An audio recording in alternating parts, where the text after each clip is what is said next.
श्री शिवाय नमस्तु भयम। दोस्तों, जैसा कि आप सभी लोग जानते हैं कि 13 मार्च 2026 यानी शुक्रवार को पड़ रही चैत्र महीने की कृष्ण पक्ष दशमी तिथि।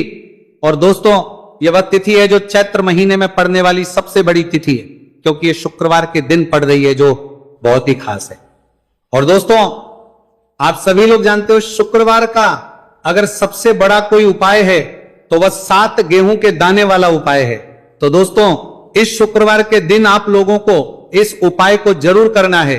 बहुत सारे लोग होंगे जिन लोगों ने इस उपाय को ना किया हो, मतलब पूरा महीना निकल गया, उन्होंने किसी भी दिन इस 7 गेहूं के दाने वाला उपाय को ना किया हो। पर दोस्तों, आपके पास एक आखिरी मौका बचा हुआ है, जो कि 13 मार्च दशमी तिथि के दिन है। तो इस दिन आप लोगों को इस वाले उपाय को जरूर कर लेना है। भले ही आपने पूरे साल भर इस उपाय को ना किया हो, पर अगर आपने इस चैत्र महीने के शुक्रवार दशमी तिथि के दिन इस वाले उपाय को कर लिया तो आपको इस उपाय को करने का वो फल मिलेगा जिसकी आपने कभी कल्पना भी नहीं करी होगी। इसीलिए आप लोग इस वाले उपाय को एक बार जरूर कर लेना, ताकि आप लोगों के हाथ से यह मौका ना जा सके और आपको इस उपाय को करने का फल मिल सके। दोस्तों, यह उपाय पंडित जी ने अपनी अभी की ही शिव महापुराण की कथा में बताया है, जिस उपाय को आज हम आपको बहुत अच्छे से समझाने वाले हैं। इस वीडियो को देखने के बाद इस उपाय को समझने के लिए आपको कोई और वीडियो को देखने की जरूरत नहीं पड़ेगी। तो चलिए दोस्तों, उपाय को शुरू करते हैं। देखिए, ये इस चैत्र महीने के शुक्रवार दशमी तिथि के दिन ये इतना खास होता है, इतना महत्वपूर्ण होता है। देखा गया है कभी कभी बड़े बड़े पूजा पाठ अनुष्ठान से जो मनोकामना पूर्ण नहीं होते, वो चैत्र महीने के शुक्रवार दशमी तिथि के दिन एक छोटे से उपाय करने से ही आपकी मनोकामना पूर्ण हो जाती है। और बहुत सारे लोगों ने इस उपाय को किया भी है और उनको इस उपाय को का फल भी जरूर मिला है। अगर आप लोग भी इस उपाय को करना चाहते हैं तो आप इस उपाय को पहले अच्छे से समझ लेना, सुन लेना, उसके बाद करना। आपको इस उपाय का फल जरूर मिलेगा। और इस उपाय को कर लेने से आपके घर में चाहे किसी भी प्रकार की दुख और समस्या क्यों ना चल रही हो, आपको उसका कारण भी नहीं पता है कि भाई यह समस्या किस कारण से चल रही है। उसका कुछ भी कारण हो सकता है, जैसे पितृ दोष हो सकता है या किसी भी तरह का मंगल दोष भी हो सकता है। तो इस दिन आप लोगों को ये वाला उपाय कर लेना है। ये एक ऐसा उपाय है जिस उपाय को अगर किसी विशेष दिन पर किया जाए तो भाई उस विशेष दिन का जो है वो तो हमें मिलता ही मिलता है, पर हमने उस दिन पर इस 5 गेहूं के दाने वाला उपाय को किया है तो हमें उससे भी बड़ा फल मिलता है। और फल बहुत जल्दी मिलता है, क्योंकि आप इस उपाय को बहुत ही बड़े और विशेष दिन पर कर रहे हो। तो चलिए अब उपाय के बारे में बात करते हैं, लेकिन उससे पहले आप लोगों को यह जानना आवश्यक है कि आखिर ये किस समय करना है, किसको करना है और कैसे करना है। तो चलिए हम आगे आपको वीडियो में एक एक करके बता देते हैं। लेकिन उससे पहले अगर आप लोग हमारे चैनल पर नए हैं तो हमारे चैनल को सब्सक्राइब कर लेना और इस वीडियो को लाइक करके कमेंट बॉक्स में श्री शिवाय नमस्तु भयम ओम नमः शिवाय जरूर टाइप कर देना। तो दोस्तों, इस 7 गेहूं के दाने वाला उपाय को हमें इस शुक्रवार दशमी तिथि के दिन कैसे करना है, किसको करना है, किस समय करना है और कहां पर करना है, ये सारे सवालों के जवाब आपको इस वीडियो में मिल जाएंगे। और जो ये वीडियो देखेगा भाई, उसको 7 गेहूं के दाने वाला उपाय जरूर करना चाहिए, क्योंकि इस दिन 7 गेहूं के दाने का भी बहुत ही बड़ा और विशेष महत्व होता है। और जब बात आ जाए 7 गेहूं के दाने वाला उपाय की, तो यह सोने पर सुहागा वाली बात हो जाती है और यह एक बहुत ही बड़ा उपाय हो जाता है इस शुक्रवार दशमी तिथि का। तो अब दोस्तों, इस 7 गेहूं के दाने वाला उपाय को आखिर करना किसको है, सबसे पहले हम लोग वो बात जान लेते हैं।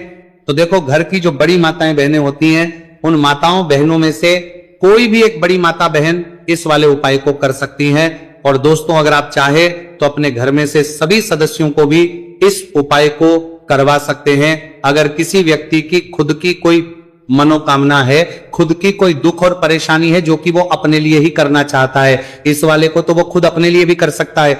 बाकी अगर कोई घर में से ऐसा है जो कि अपने पूरे घर परिवार की सुख और शांति के लिए ये वाला उपाय करना चाहता है, तो भाई वो भी कर सकता है, उसमें भी कोई दिक्कत वाली बात नहीं है। कहने का मतलब यह है कि इस उपाय को हर एक सदस्य भी कर सकता है और पूरे घर परिवार के सदस्य के लिए घर की बड़ी माताओं बहनों में से कोई एक माता बहन भी कर सकती है। माताएं बहनें अगर मैं उपस्थित ना हो या वह ये वाला उपाय ना कर पा रही हो तो फिर घर का कोई बड़ा सदस्य भी 7 गेहूं के दाने वाला उपाय को कर सकता है, चाहे फिर वो पुरुष ही क्यों ना हो, उसमें कोई भी दिक्कत वाली बात नहीं है। उसके बाद में दोस्तों जो अगला प्रश्न निकल कर आता है वो ये आता है इस उपाय को लेकर कि आखिर इस उपाय को हमें किस समय करना है, सुबह के समय करना है कि शाम के समय करना है। तो देखो, इस वाले उपाय को आप लोग सुबह समय भी कर सकते हो और शाम के समय प्रदोष काल में भी कर सकते हो। अब अगर आप पूछो कि भाई साहब सबसे उत्तम समय कौन सा रहेगा इस 7 गेहूं के दाने वाला उपाय को करने का, तो हम आपसे बस यही कहेंगे कि इस उपाय को आप सुबह के समय करेंगे तो ज्यादा बेहतर होगा। बाकी अगर शाम के समय भी करेंगे तो भी अच्छा होगा, उसमें कोई भी दिक्कत वाली बात नहीं है। तो अब दोस्तों जो अगली सबसे बड़ी और महत्वपूर्ण बात आती है वो ये आती है कि सुबह अगर हम उपाय को करेंगे तो हमें कितने बजे से लेकर कितने बजे तक के बीच में है, और शाम के समय प्रदोष काल में करेंगे तो हमें कितने बजे से लेकर कितने बजे के बीच में करना है। सुबह जितनी जल्दी हो सके आप उपाय को करने की कोशिश करना। बाकी अगर किसी कारणवश लेट भी हो जाओ, थोड़ी देर भी हो जाए, तो 10 या 11 बजे तक भी आप उपाय कर लेना, पर 12 बजे से ज्यादा देरी ना हो, ठीक है, इस बात का ध्यान रखना। उसके बाद में दोस्तों अगर शाम के समय प्रदोष काल की बात करें, प्रदोष काल का जो समय है होता है वह शाम के 6 से शुरू हो जाता है। मतलब शाम के 6 बजे से लेकर 7 बजे के बीच का जो समय होता है यह समय प्रदोष काल का समय होता है। इस उपाय को 7 या 8 बजे के बीच में भी कर सकते हो। मतलब शाम के 6 बजे से रात 8 बजे के बीच में आप कभी भी इस वाले उपाय को कर सकते हो, उसमें कोई भी दिक्कत वाली बात नहीं है। परंतु शुक्रवार दशमी तिथि के दिन कोशिश करना कि समय के अंतर्गत ही कर लो। किसी कारणवश ना कर पाओ तो थोड़ा देरी से भी करो, आपको उपाय का फल जरूर मिलेगा। तो आज के इस पूरे ही वीडियो में हम आपको 3 महा उपाय बताने वाले हैं जो कि आपको इस शुक्रवार की दशमी तिथि पर ही करने हैं। देखिए, पहला जो उपाय है आपको मात्र 7 गेहूं के दानों से करना है। आपके बच्चों को तेज की प्राप्ति होगी, यानी कि वह जो भी कार्य करेंगे निश्चित ही उन्हें उस कार्य में सफलता प्राप्त होगी। तो इसीलिए आपको ये 7 गेहूं के दानों वाला उपाय करना है। दूसरा जो है, यदि आपके बच्चों की जो मन की मनोकामना है, मन की जो इच्छाएं हैं वो अभी तक परिपूर्ण नहीं हो पाई है, तो सभी माताओं को एक उपाय करना है जिससे कि उनकी जो हर मनोकामना है वो परिपूर्ण हो जाए। और तीसरा जो उपाय है बहुत ही सुंदर सा होने वाला है, माताएं भी ये उपाय कर सकती है, साथ ही साथ घर का कोई भी सदस्य उपाय कर सकता है। देखिए, ये जो उपाय है धन की प्राप्ति के लिए होने वाला है। गणेश जी की कृपा, आपके जीवन में जो भी धन आएगा वह सुख का धन आएगा, यानी कि किसी भी गलत रास्ते से वह धन नहीं आएगा, सुख शांति वाला वह धन आएगा। देखिए दोस्तों, आज के जो तीनों ही उपाय है पूज्य गुरुदेव पंडित प्रदीप जी मिश्रा की कथा को सुनकर के और समझ करके ही आपको समझाने का पूरा प्रयास करेंगे, लेकिन उससे पहले वीडियो को लाइक करें। देखिए, पहला उपाय, इस उपाय के लिए आपको मात्र 5 गेहूं के दाने लेने होंगे, सामने पर आपको दिखाए जा रहे हैं। इसी प्रकार से आपको मात्र 7 गेहूं के दाने लेने होंगे। इसी के साथ में आपको एक तांबे के पात्र के अंदर शुद्ध जल लेना होगा अपने घर से। अब देखिए, ये जो गेहूं के दाने हैं इन्हें आपको अपने सीधे हाथ में रखना है, और जो जल का पात्र है इसे आपको अपने दूसरे हाथ में लेना है, और इन दोनों ही सामग्रियों को आपको भगवान शिव के मंदिर में लेकर के पहुंच जाना है। देखिए, ये जो है आप सुबह से लेकर के शाम तक किसी भी समय में कर सकते हैं, और दशमी की तिथि पर आप ये उपाय चंद्रोदय के समय भी कर सकते हैं। तो रात्रि में यदि आप ये उपाय नहीं कर सकते हैं तो फिर आप सुबह से लेकर के शाम तक किसी भी समय में इस उपाय को कर सकते हैं। देखिए दोस्तों, सबसे पहले तो आपके पास जो 5 गेहूं के दाने हैं इनमें से आपको 4 गेहूं के दाने अलग कर लेने हैं, क्योंकि दशमी की तिथि है। लेकिन आप एक बात का ध्यान रखना है कि जो ये 5 ही गेहूं के दाने हैं कहीं से भी खंडित नहीं होने चाहिए। तो सबसे पहले तो आपको 4 गेहूं के दाने अलग कर लेने हैं, और इन 4 गेहूं के दानों को आपको अपने में रखना है, और आपको ओम गण गणपते नमः या फिर ओम श्री गणेशाय नमः इस मंत्र का जाप करना है। और इन 4 गेहूं के दानों को आपको थोड़ा सा गीला कर लेना है, क्योंकि सूखी चीजें हम कभी भी शिवलिंग पर अर्पित नहीं है। तो 4 गेहूं के दानों को आपको थोड़ा सा गीला कर लेना है। अब ये जो 4 गेहूं के दान हैं, इन्हें आपको शिवलिंग पर सीधे तरफ जहां गणेश जी का स्थान होता है वहां पर आपको अर्पित कर देने हैं। यानी कि शिवलिंग पर जहां गणेश जी विराजमान होते हैं वहां पर आपको ये 4 गेहूं के दाने अर्पित कर देने हैं। देखिए, जब भी आप ये 4 गेहूं के दाने अर्पित करेंगे तब आपको यही प्रार्थना करनी है कि मेरा जो ये बच्चा है ये मेरी बात मानने, ये मेरी बात सुने और इसका जो भी कार्य प्रारंभ नहीं हो पा रहा है वह कार्य इसका प्रारंभ हो जाए और इससे अपने हर कार्य में सफलता प्राप्त हो। यह मेहनत बहुत ही अधिक कर रहा है लेकिन इससे पर्याप्त मात्रा में सफलता की प्राप्ति नहीं हो पा रही है, तो इसकी जो यह मेहनत है ये सफल हो। यदि यह पढ़ता नहीं है तो इससे बुद्धि, ज्ञान और विवेक की प्राप्ति हो। इस प्रकार से कामना करते हुए ये जो 4 गेहूं है इन्हें आपको शिवलिंग पर सीधी तरफ जहां गणेश जी का स्थान होता है वहां पर अर्पित कर देने हैं। अब दोस्तों, आपके पास जो तांबे के पात्र के अंदर शुद्ध जल है, इसमें से थोड़ा सा जल आपको शिवलिंग पर जहां गणेश जी का स्थान होता है वहां पर अर्पित कर देना है। मात्र आपको थोड़ा सा जल ही समर्पित करना है। इसके बाद आपको उस पात्र के अंदर थोड़ा सा जल और शेष बचा लेना है। अब देखिए दोस्तों, आपके पास 5वां और अंतिम गेहूं का दाना बचा था, इसे आपको उस पात्र के अंदर ही डाल देना होगा। अब इस जल को आपको भगवान शिव के शिवलिंग पर ही श्री शिवाय नमस्तुभयम इस मंत्र का लगातार जाप करते हुए समर्पित कर देना होगा। बस इतना सा उपाय आपको करना है। आपके जीवन की जो भी मनोकामना है आपके बच्चों से जुड़ी हुई वह निश्चित ही परिपूर्ण होगी। देखिए, यदि आपके बच्चों की किसी भी प्रकार की समस्या है तो उसे आपको बोल देना है, या फिर आपके किसी भी प्रकार की मनोकामना है तो उसे आपको बोल देना है। तो विशेष करे जो उपाय है आपको अपने बच्चों के लिए ही करना है। इस प्रकार से आपको शुक्रवार की दशमी तिथि पर यह सुंदर सा और सरल सा उपाय करना है। अब दोस्तों, हम जान लेते हैं दूसरे विशेष उपाय के बारे में। देखिए, यदि आपकी कोई भी मनोकामना है, आपके बच्चों की किसी भी प्रकार की मनोकामना है जो अभी तक परिपूर्ण नहीं हो पाई है, तो आपको यह विशेष उपाय करना है। देखिए, इस उपाय के लिए आपको 7 चावल यानी कि 7 अक्षत के दाने लेने होंगे। इसी के साथ में आपको गणेश जी को जो सबसे प्रिय होती है यानी कि जो ध्रुवा घास होती है, मात्र आपको एक ध्रुवा घास लेनी है। इसी के साथ में आपको एक बेलपत्र लेनी होगी और इसी के साथ में आपको एक तांबे के पात्र के अंदर ही शुद्ध जल लेना होगा। देखिए दोस्तों, यदि आपको बेलपत्र प्राप्त नहीं हो पाती है तो आप शिवलिंग पर चढ़ी हुई बेलपत्र को पुनः शुद्ध जल से धो करके इसका उपयोग कर सकते हैं। अब दोस्तों, इन सभी सामग्रियों को लेकर के आपको पहुंच जाना है भगवान शिव के मंदिर में। देखिए, यह उपाय भी आप इस शुक्रवार दशमी तिथि पर सुबह से लेकर के शाम तक किसी भी समय में कर सकते हैं।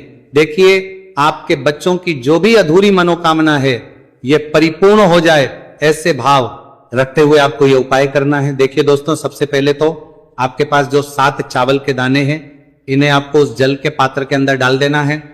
फिर इसके बाद आपके पास दुर्वा घास है, इसे भी आपको उसी पात्र के अंदर डाल देनी। और आपके पास जो अंत में एक बेलपत्र है, इसे भी आपको उसी जल के पात्र के अंदर डाल देनी। देखिए दोस्तों, इस प्रकार से जल का पात्र तैयार करने के बाद इसे आपको भगवान शिव के शिवलिंग पर ही अर्पित कर देना होगा। श्री शिवाय नमस्तुभयम इस मंत्र का जाप करते हुए देखिए, जल के पात्र के अंदर यदि चावल के दाने रह जाते हैं, बेलपत्र रहे हैं, किसी भी प्रकार की यदि सामग्री रह जाती है तो उन्हें आपको अपने सीधे हाथ से निकाल करके शिवलिंग पर ही अर्पित कर देने हैं। देखिए, जैसे ही ये जल लिंग पर पड़ेगा उसके बाद जलाधारी की ओर बह करके आएगा, तो वहां पर आपको अपने सीधे हाथ की हथेली रखनी है और आपके बच्चों से जुड़ी हुई जो भी आपकी कामना है, चाहे आप चाहते हैं कि यदि आपका जो बच्चा है वह सुधर जाए, यदि वो गलत संगत में है उसकी जो संगत है वह सुधर जाए, ऐसे भाव हुए और इस प्रकार से कामना करते हुए आपको अपना जो सीधा हाथ है वह जलाधारी के वहां पर रखना है और आपकी जो भी मनोकामना है आपके बच्चों से जुड़ी हुई उसे आपको बोल देना है। देखिए दोस्तों, यह उपाय भी बहुत ही खास है। इस उपाय को भी आपको इस शुक्रवार की दशमी तिथि पर अवश्य ही करना है। अब दोस्तों, हम जान लेते हैं तीसरे विशेष और चमत्कारिक उपाय के बारे में। देखिए, ये जो उपाय है इसे घर का प्रत्येक कर सकता है। इस उपाय के लिए आपको मात्र 5 दुर्वा घास लेनी होगी। देखिए, जो आप 5 दुर्वा घास लेंगे उसका आपको एक बंडल तैयार कर लेना है। देखिए, यह उपाय आपको इसीलिए करना है क्योंकि गणेश जी की कृपा से आपके पास जो भी धन आएगा वह सुख समृद्धि का आएगा, यानी कि किसी भी गलत कार्य से धन आना नहीं चाहिए। इसीलिए आपको यह विशेष उपाय करना चाहिए। देखिए दोस्तों, सबसे पहले तो आपने जो दुर्वा घास का ये बंडल तैयार किया है, इसे आपको भगवान शिव के मंदिर में लेकर के पहुंच जाना है। अब इस दुर्वा घास के बंडल को सबसे पहले तो आपको शिवलिंग पर, जहां श्री गणेश जी का स्थान होता है, वहां पर आपको स्पर्श करवाना है। जब भी आप इस दुर्वा घास के बंडल को स्पर्श करेंगे, तब आपको यही प्रार्थना करनी है कि घर में जो भी धन आएगा वह सुख समृद्धि का धन आए, घर में जो भी धन आएगा वह सत्य मार्ग का आएगा, ऐसी आपको कामना करनी है। इस प्रकार से करते हुए ये जो दुर्वा घास का बंडल है, इसे आपको शिवलिंग के वहां से उठा लेनी है। अब इस ध्रुवा घास के बंडल को सीधे आपको लेकर के आ जाना है अपने घर। अब देखिए दोस्तों, घर लेकर के आने के बाद आपके पास जो ध्रुवा घास का बंडल है, सबसे पहले तो इसे आपको आपके घर का जो मुख्य द्वार होता है और उसकी जो दहलीज होती है, वहां पर आपको इस ध्रुवा घास के बंडल को स्पर्श करवाना है। देखिए, जब भी आप मुख्य द्वार की वहां पर स्पर्श करवाएंगे, तो आपको अपने मुख्य द्वार की वहां पर थोड़ी सी साफ सफाई कर लेनी है। उसके बाद ही आपको ये दुर्वा घास स्पर्श करवानी है। अब आपको अपने मुख्य द्वार से अपने घर के अंदर प्रवेश करना है। आपके घर में जहां कभी तिजोरी, जहां कहीं भी आप धन रखते हैं, वहां पर आपको इस दुर्वा घास के बंडल को रख देना होगा। बस इतना सा उपाय आपको करना है। आपके जीवन में, घर में जो भी धन आएगा, सुख समृद्धि का धन आएगा। आपके घर में जो भी धन के आवक है, वो भी सुख समृद्धि के साथ आएगी। तो बहुत ही आसान सा उपाय है, जो भी धन आएगा वह सुख समृद्धि ही प्राप्त करवाएगा। तो दोस्तों, इस प्रकार से आज के इस वीडियो में हमने आपको शुक्रवार दशमी तिथि पर किए जाने वाले 3 बहुत ही चमत्कारिक उपाय बताए हैं। जो भी आपके लिए उचित है, सरल, उसे आप कर सकते हैं। तो दोस्तों, यह थे पूज्य द्वारा बताए गए कुछ बहुत ही खास उपाय। अगर आपको जानकारी अच्छी लगी हो तो वीडियो लाइक करिएगा। मिलते हैं फिर एक नए वीडियो के साथ। श्री शिवाय नमस्तुभयम्।